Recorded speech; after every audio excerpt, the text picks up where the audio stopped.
Thank you very much for coming.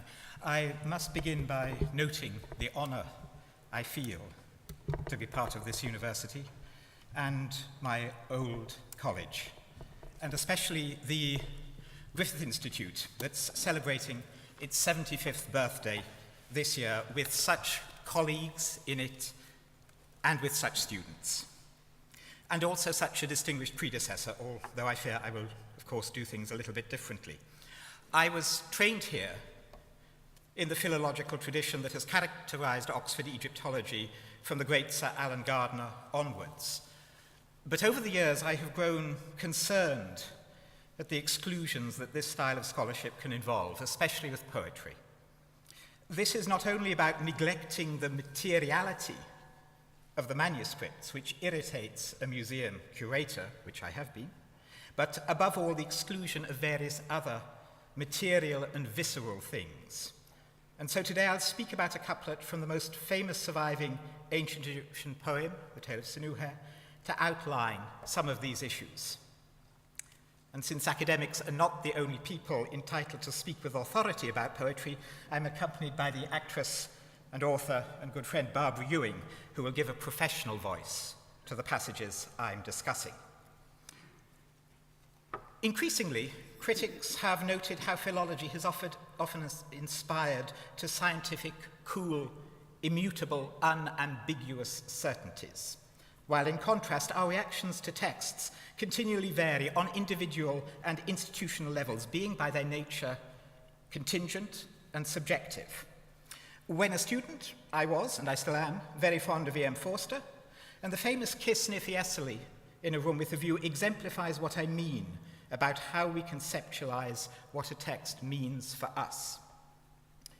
In 1986, at Queens, when I first watched the Merchant Ivory film, I was slightly shocked as a pedantic philologist that where the book had the hugely resonant word violets, symbolic of spring and the Renaissance, the film had instead an admittedly stunning field of barley. For good reasons, I now realize, but the word was violets, not barley. And the passionate music, Il bel sogno di Doretta, was slightly anachronistic. Why not instead say Lucia de Lammermoor, which Forster used elsewhere to ravish another heroine and make her realize her lack of self-knowledge? Of course, that, my own lack of self-knowledge, was the problem. The masterly film soon worked its way into me, and I began to appreciate the director's wisdom. Firstly, he had used visual beauty to create meaning, a regrettable necessity for a filmmaker and an absolute anathema to a philologist, since we know, surely, that a text is only words and ideological constructs and has no direct reference to material reality. When a writer says daffodils, like Shakespeare in The Winter's Tale, or tamarisk, like an ancient Egyptian poet in The Tale of the Eloquent Peasant, we don't need to imagine any visual reality, surely, but simply lexicography.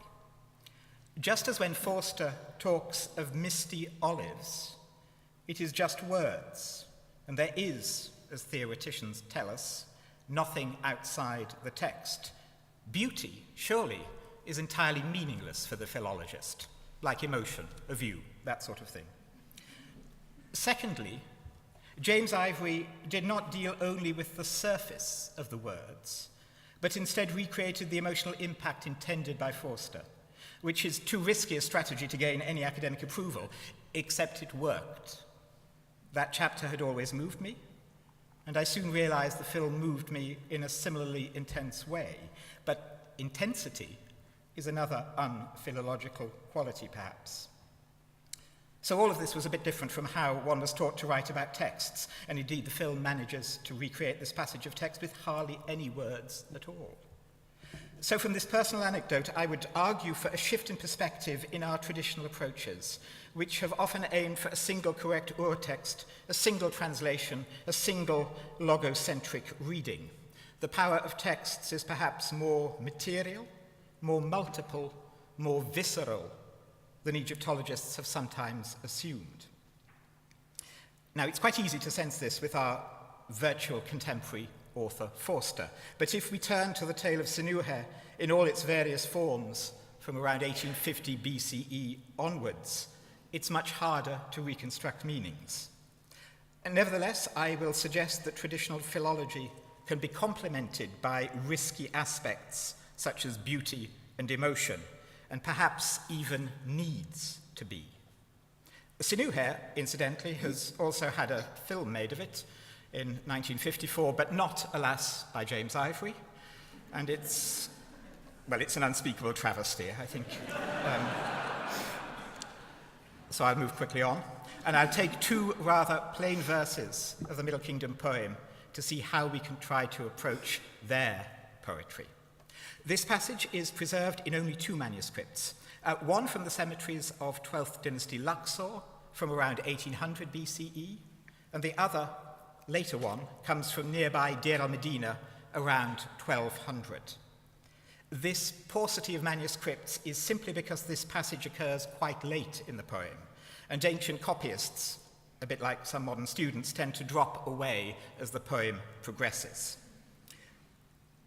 The plot is well known. Sinuhe has lived abroad unhappily for much of his life, and he has returned to the Egyptian court, has collapsed in terror as he meets the king, and now he waits for the king to announce his fate, having just declared, "Look, I am in front of you, and life is yours. May your majesty do as he desires." It is a tense moment, and one that we've been expecting for many verses. In the 12th dynasty manuscript, the poet begins a new episode after this. The red ink indicates the start of a new stanza. "And the royal children were ushered in, and his majesty said to the queen, 'Look, Sinuhe has returned as an Asiatic, an offspring of the Syrians.'" The verb form in the rubric has ellipsis, and probably in error. It is the end of a line, and the copyist was perhaps distracted by slightly bungling the red ink. He often did this. And then, after the king's epigrammatic couplet, the verses that I'll concentrate on. "She gave a very great cry, and the royal children shrieked as one." There are a few grammatical or lexicographical difficulties here, and so the verses have attracted remarkably little academic comment. But this doesn't necessarily mean that they lack significance, of course. And it's worth noting that the scribe is copying with attention to the sense here. He redips his pen at the start of "she gave." So I think we have to trust the manuscript here, even the suffix pronouns, which is quite important later on. In the previous verses, these royal children have conducted Sinuhe into the palace. So we should imagine that this is a formal part of the reception of a foreign dignitary or a high official, such as is alluded to in the funerary self-presentation of Count Montuhotep. The word usher, setcha, tells us what we need to know about the atmosphere, and we can see children being ceremonially ushered, for example, in the much later tomb chapel of the royal steward Kheruef from around 1325 BCE. The poem takes place in the same physical setting as this scene, where children are performing a ceremony before a king who sits, exactly as in the poem, on the great throne in a canopy of gold. It soon becomes clear in this stately passage from their reactions that neither they or the queen have been informed of Sinuhe's identity before now. They have ushered him to the king without recognizing him, and then the king must have spoken with Sinuhe in the throne room, but we now realize this retrospectively, without them. So now they are surprised to be told that this is Sinuhe. Their shock, as this is staged, means that their shock is also a surprise for the audience.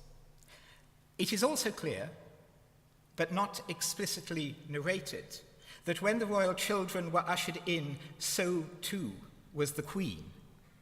Elsewhere in Kheruef's tomb chapel, a queen appears beside royal children, but as a separate person, distinctive in dress and status. An ancient audience would have been familiar with this etiquette, of course, and might not have been puzzled by any of this.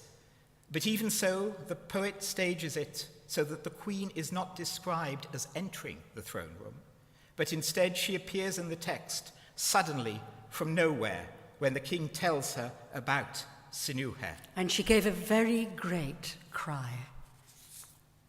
That is presumably not part of regular etiquette. But how can we prove it?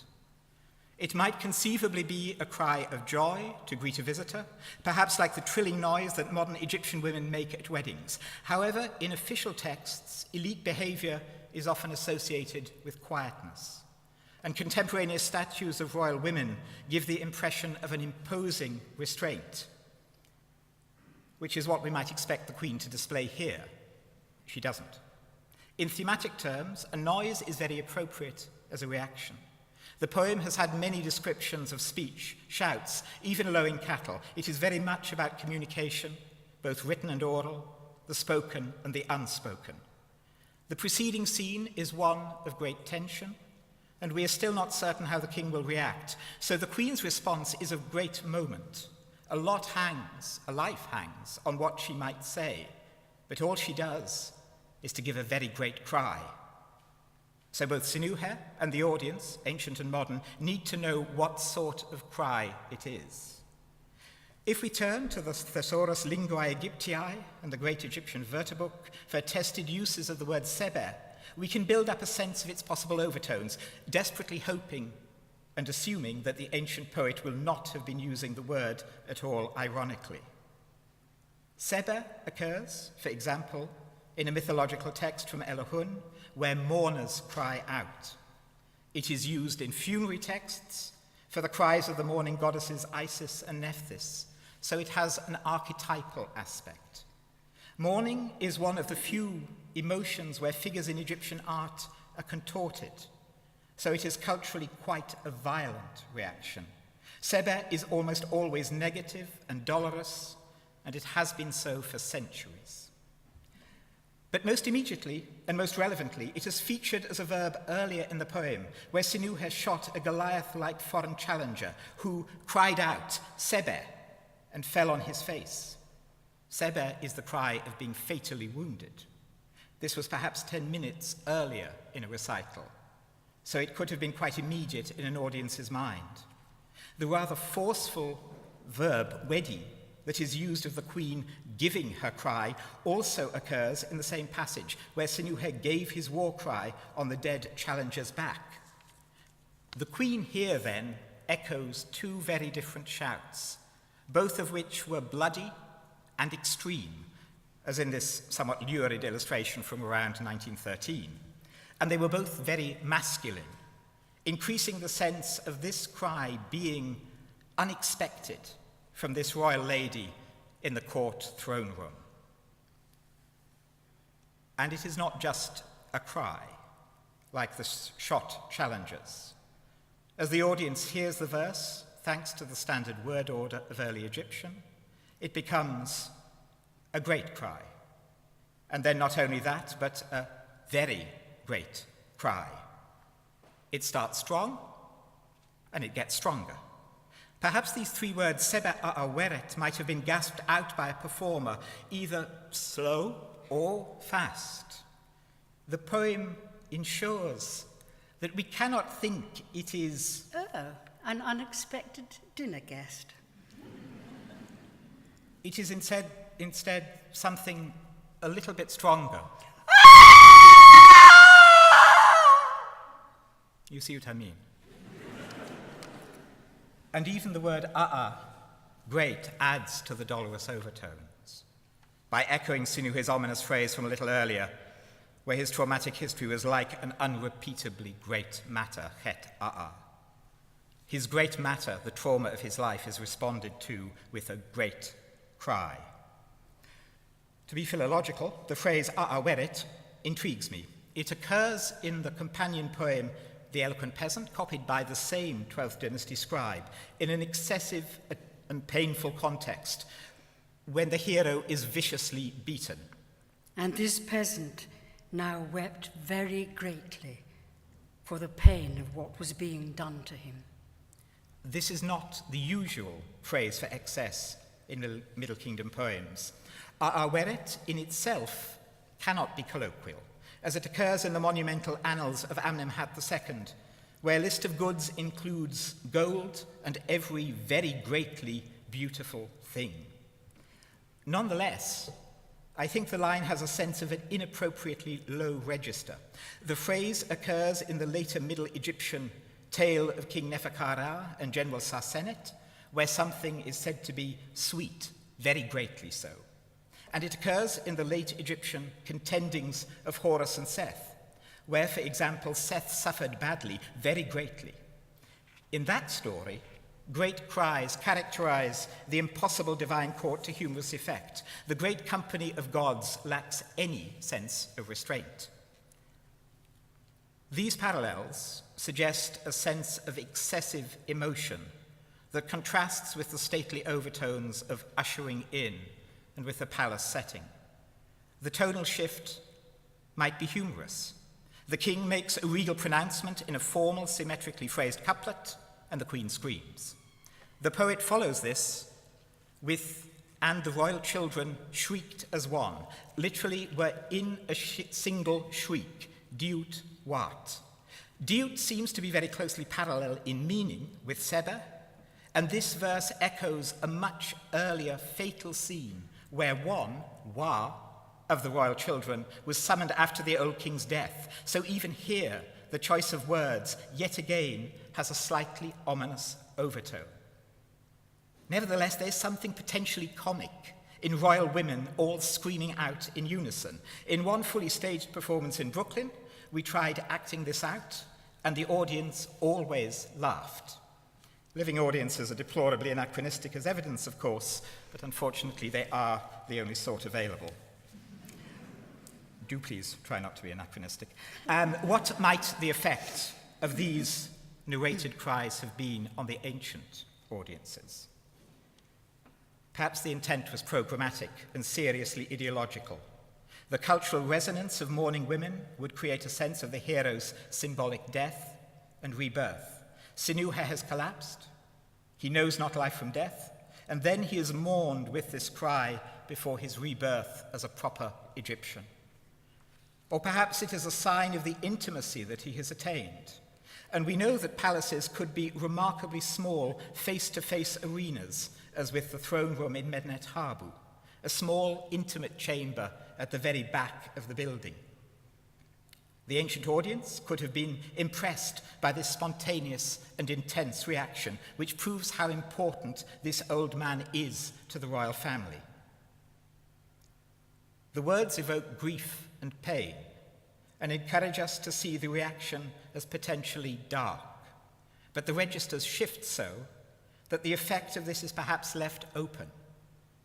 I think there's a gap between expected behavior and reality, which could be comic, but which is, of course, also exactly what has made Sinuhe's life a near disaster. So perhaps it is funny, or perhaps it is not so funny after all, or, philological horror, a bit of both.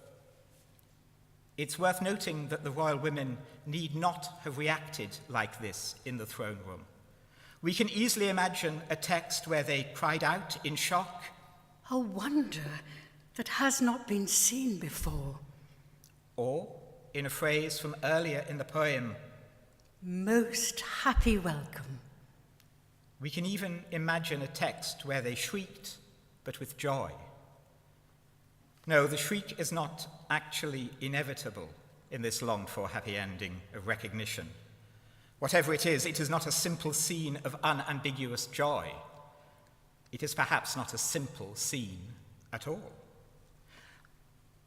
And what does the Queen herself feel as she cries? It takes us a while to realize that the poet does not actually tell us. The narrative voice is normally very objective in Middle Kingdom poems, but usually the mood is clear. Of course, she must be glad, but the cry, Sebe, is grief-stricken. A 12th dynasty performer might conceivably have paused and acted out the cry, colouring it with the appropriate emotion, having decided what the Queen should be feeling. Any uncertainty might have been resolved by a performance. But the way in which the co-text is structured prevents the audience from finding out. The syntax carries us on, suggesting no space for any improvised scream by a performer. The poet immediately tells us, "And they said unto his majesty, It is not really he, sovereign my lord. And his majesty said, It is really he." The inarticulate, loud reaction of the Queen gives way again to clear, precise dialogue, which might give a sense of renewed order and evenness, everything as it should be. The word unto moves the tone back to a high formal register. The sudden narrative shock of the shriek is over. What we hear next is apparently a question, or it might be a statement. Grammarians differ in their analysis of a key word, but modern linguistic uncertainty is only one reason to question what is being said. Think how many different ways this short exchange could be voiced. Is what they say an utterance of incredulity, shock, horror, or joy? And then the king's reply.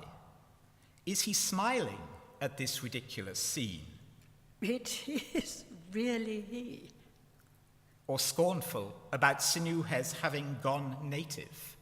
It is really he. Or is it a lament for the tragic confusion of the human heart? It is really he.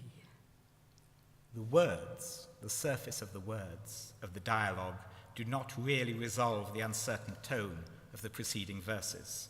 And while it is all perfectly natural and spontaneous, this simple exchange goes to the thematic heart of the poem. Who actually is Sinuhe now? Is he the same as he was at the start of this poem about cultural and personal identity? Is he still an Egyptian, or has he become a bizarrely exotic Asiatic? The words themselves are simple. How reassuring for Egyptologists. The emotions are not.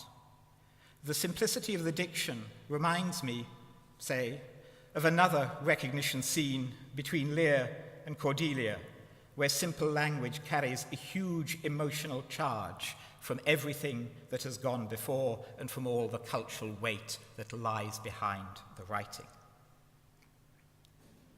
Now, is this just an interpretive anachronism by a slightly over-emotional middle-aged gay man?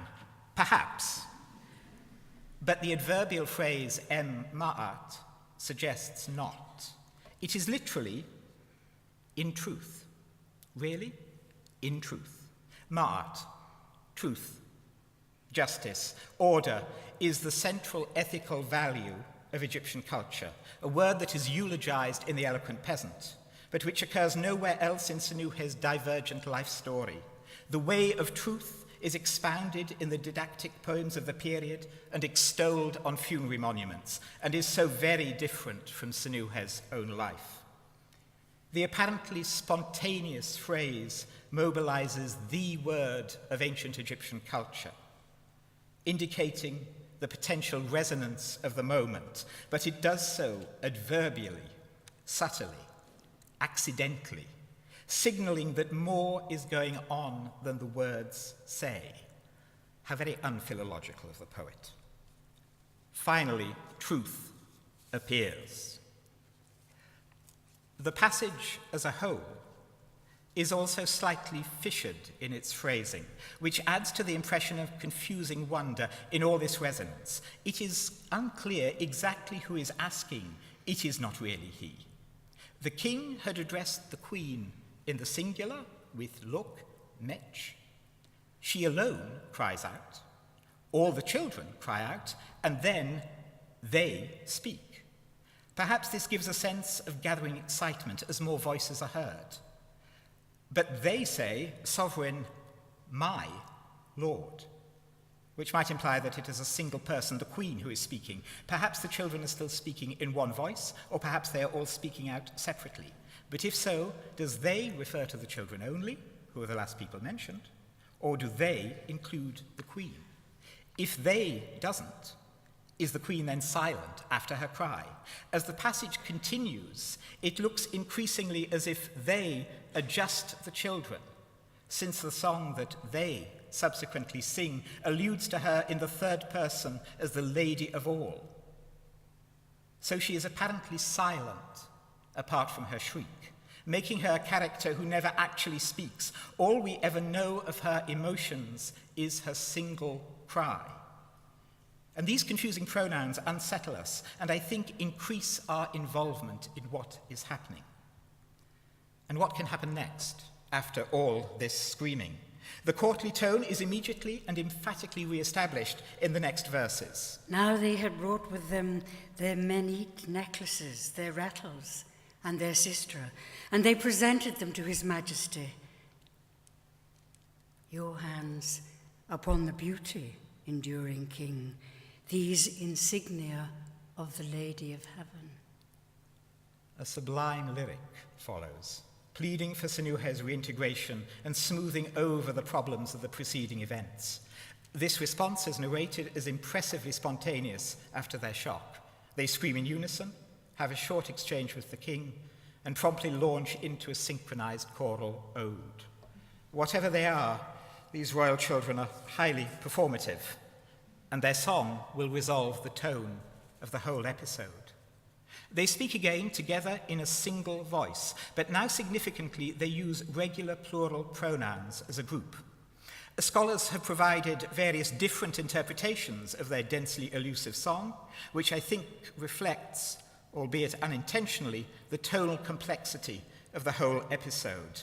Recently, Scott Morshower, bizarrely, has argued that the children are male bodyguards offering their salaries to pay a ransom for Sinuhe, while the great Philippe Deschamps instead stressed the song's allusion to mythological pacification of the creator god through sex. However, the most immediate parallel for the original audiences was probably a ritual, where an official was presented with the blessing of the goddess Hathor, as shown in this tomb at Mer, and similar scenes are found on many tomb walls elsewhere. A royal prototype for this ceremony is presented in a fragment, now lost, from the cemetery at El Lisht, where Hathor herself offers her necklace to the king with the same ritualized gesture. These non-textual, visual parallels show that the royal children, although grammatically ungendered, must be imagined as female, and this colors the atmosphere of the episode and of their cries. If their gender is indicated, their age is not. Modern commentators often assume that the children are young, although royal child is a courtly adult title, and this tendency found a rather cloying expression in the Hollywood film. This is based on Mika Waltari's novel, which was set catastrophically in the Amarna period, and so was influenced by the unusual scenes of Akhenaten's young daughters, as in the famous wall painting now in the Ashmolean Museum. If we read Sinuhe's narrative in naturalistic terms, these children must actually be pretty middle-aged, having known him before his life abroad. But this is not necessarily how we are meant to read poetry. They are implicitly presented as unchanged, in contrast to Sinuhe, whose aging is repeatedly mentioned. As females performing an eroticized rite of renewal, they are intended to be imagined, unchronologically, as young and sensuous, very much as Flinders Petrie's archaeological illustrator pictured them in 1895. So they contrast with the masculinity of the bloody cries, and when they shriek, it could well have been for the original audiences charming, funny, even cute. Their charm is important, since it dismisses any lingering grief or shock about Sinuhe's homecoming. The tone of the preceding episode is gradually resolved and clarified, but only retrospectively. The trauma of his return will be forgotten as they sing, almost forgotten. I've suggested that the scene is full of minor uncertainties that unsettle the audience, as well as the shock of the cry. One indication of this is the New Kingdom version of the text, from 5 centuries later, whose redactors, exactly like modern editors and academics, did not appreciate such ambivalent things. By the time the huge Ashmolean Ostracon of Sinuhe was copied in Deir el-Medina, the poem had been quite extensively rewritten into a slightly more regular narrative. The women's reaction to the king's speech is now more of a separate episode and less sudden. Their reaction is plural. Then they, Bray, gave a cry. The Queen, as a distinctive actor, has been written out of the scene, and their question is addressed to our Lord. When they enter, it is now all of them, mi ashaut sen. And this bland, regularizing addition puts the emphasis on the unified mass of the female reaction. As with so many texts, time passes, and the fissures in a poem are smoothed over, regularized, normalized. But the episode was apparently still resonant. In the temple of Hatshepsut at Elephantine, a local goddess says to the ruler, just as in the poem, "Your hands to beauty." This is perhaps only part of a shared liturgical intertext. But in Nefertari's temple at Abu Simbel, Hathor makes the same gesture to Ramses II with the words, "Two hands upon the beauties, enduring king, the insignia for the Lord of the two lands." Details of the phrasing suggest that the composer was mindful of Sinuhe. The ritual was certainly still familiar, and this now classic passage may have colored people's perceptions of it. Perhaps this was simply because of the fine composition of the old lyric, but I wonder if the vividness of the whole episode was also influential. Might these scenes even be indirect echoes of the royal women shrieking as they see Sinuhe? The modern reception of the episode has also been striking. Authors have consistently imagined that the Queen and Sinuhe were in love, and actors during our rehearsals of the poem have joked about the same thing unprompted. And I really don't understand why. Guy Boothby's short story of 1904, a professor of Egyptology, has a ridiculously sensationalist version of this idea. The Queen has been reincarnated as one Miss Cecilia Westmoreland from Yorkshire, and her lover Sinuhe as Professor Constanides, who begs forgiveness for having stabbed her in the 12th dynasty. Boothby's romantic rewriting draws on his colonialist expectations of harem conspiracies and amorous intrigues, as do, rather embarrassingly, contemporaneous academic discussions. Mika Valtari's novel, I should say mercifully, does not include a version of this romance, although Sinuhe does seem to be unfortunately oversexed, as you can see from the cover. In contrast, the Egyptian laureate Naguib Mahfouz also imagined a similar love triangle in his moving short story of 1942, The Return of Sinuhe.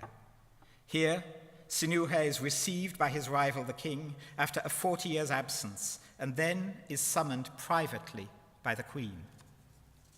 He crossed the threshold of her room like a man walking in his sleep. He reached her throne in seconds. Lifting his eyes to her, he saw the face of his companion, whose youthful bloom the years had withered. Of her former loveliness, only faint traces remained. Bowing to her in reverence, he kissed the hem of her robe. The queen then spoke to him, without concealing her astonishment. "My God, is this truly our Prince Sinuhe?" Raising up to him her eyes filled with dreams, she said to him tenderly, "Prince Sinuhe, you have told us your story. But do you know ours?" And then she confesses that she always loved him and not the king, and that it was Sinuhe's sudden flight that buried their happiness alive, forcing her to marry his rival. In this subtle rewriting of the recognition scene, there is no cry. The romance may be anachronistic, but it's also a profound and sympathetic response to the poem's meditation on the fateful choices the human heart can make.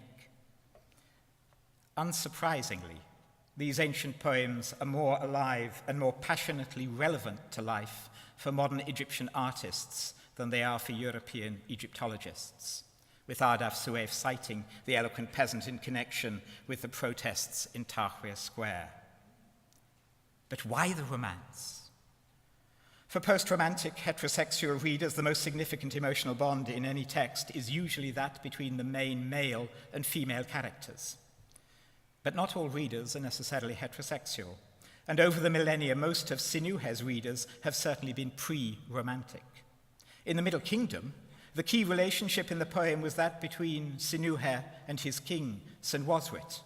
So if the poem was in any way romantic, it was slightly homoerotic. But the persistent modern obsession with Sinuhe and the Queen perhaps reflects an intuitive awareness that she is not just a stage prop like other literary wives. She is Sinuhe's patroness, associated with the goddess Hathor, the divine lady of the sycamore tree, Nehet, that gives him his name, Sa-Nehet, Sinuhe, the son of the sycamore, a name as resonant as Hardy's Gabriel Oak. And this is the tree that is everywhere in Egypt, an image of home.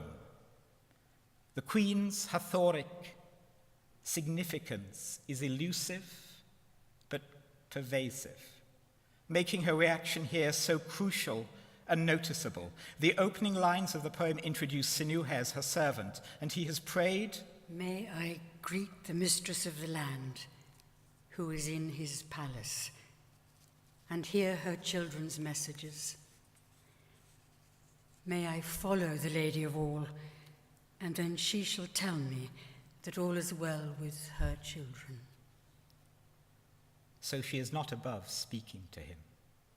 It has been prayed for, wished for, and here it does not happen. It might, of course, be decorous in the throne room that she remains aloof and unspeaking, but if she is unspeaking, she is far from silent. She gave a very great cry.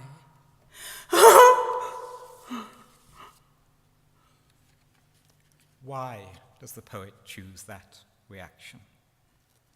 And why has the scene had such an impact on apparently both ancient and modern audiences? I think, but of course I cannot prove it, that this cry gives us a touch of the real, a disruptively human emotion that breaks through the normative expectations of official discourse. This is the world of Middle Kingdom poetry, where lives are not perfect or simple, where the awkward facts of the inner life, so championed by E.M. Forster millennia later, already have power. We are caught up in what were already archaic, ritualized procedures and costumes, but these need not exclude emotion. I hope not even at Oxford.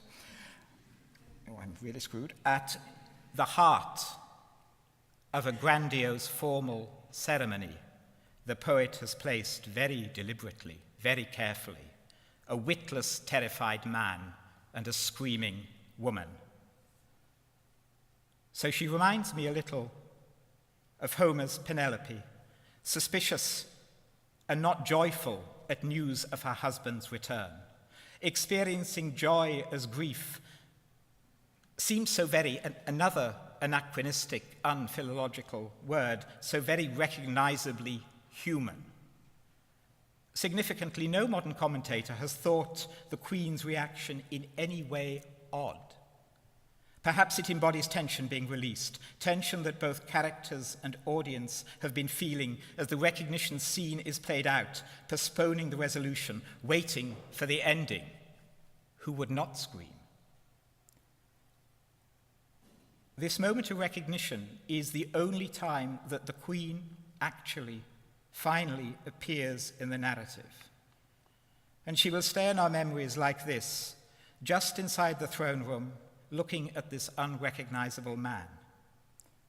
We are shown that she feels, but we are not told exactly what. So she also reminds me a little of Shakespeare's Hermione at the end of The Winter's Tale. As with that wronged queen, silent on the statue pedestal, The lack of description means that we can only imagine the depth of her feeling. And what Hermione feels has been imagined very differently by various artists and various actors. These uncertainties, this lack of simplicity draw us in. We are encouraged, we are forced to speculate, to empathize. And the emotion we project onto her is perhaps the stronger for its fluid imagined quality, its sheer unspokenness. Unless, of course, we are being philological, in which case there is no question, she simply makes a loud noise. The emotions of these much later fictional figures, such as Hermione or even Lucy Honeychurch on that Tuscan hillside, inform us objectively about the historical discourses that we study, proto-Baroque sensibilities, Edwardian attitudes to sexuality. What they feel is important for their plots. But it is clear, with such comparatively immediate, contemporaneous works, that what we, as their audiences, feel also matters. That is how meaning is created. The key to such passages is always our reaction, even when the poem is from such a different and distant culture. And of all academic responses to this passage, the most revealing is Sir Alan Gardner's. I've spent much of my career poking fun at his non-poetic soul, but even he described this scene as a delicious touch. And he wrote in his notes on the story of Sinuhe in 1916, "There is nothing more vivid in the tale, I might almost say in any tale, than the picture of Sinuhe's recognition at court. As by a magic touch, we are carried back 4,000 years to witness Sinuhe's abject panic as he flings himself on the ground at Pharaoh's feet, and to behold the tolerant bonhomie of Pharaoh as he half-ironically introduces the dust-stained wanderer to the queen. We can almost hear the queen's incredulous shock of surprise, almost see the twinkling feet of the little princesses as, with dance and song, they plead that the stranger may be pardoned." And this I should add in a philological commentary too.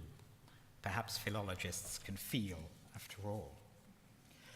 As I remember my predecessor noting in class many years ago, it is all horribly under-theorized and sentimentalized. Those Hollywood-style twinkling feet and how Edwardian his court sounds. But partly because Sir Alan's reaction is so out of character and so heartfelt, it is perhaps the best indication of how powerful this ancient poetry can still be. And so I end by proposing that the Queen's incredulous shriek can stand as an emblem, a model of our interactions with ancient Egyptian poetry as a whole. She descends from her formality and reacts to the king's words. If she can feel, we can too, and acknowledge the passionate, visceral materiality of this poetry and respond to the touch of the real that is so carefully staged in this passage. Always in a modern recital, the pace quickens and the audience sits up at this point. The scene composes itself for a moment that embodies the whole story, as the Queen recognizes the man before her for what he really is, and shows us that she feels. For a 4,000-year-old text to resonate so strongly across such cultural differences and across so many generations of the dead, so as to undermine the detachment of a philologist like Sir Alan, that is no small achievement for a piece of writing.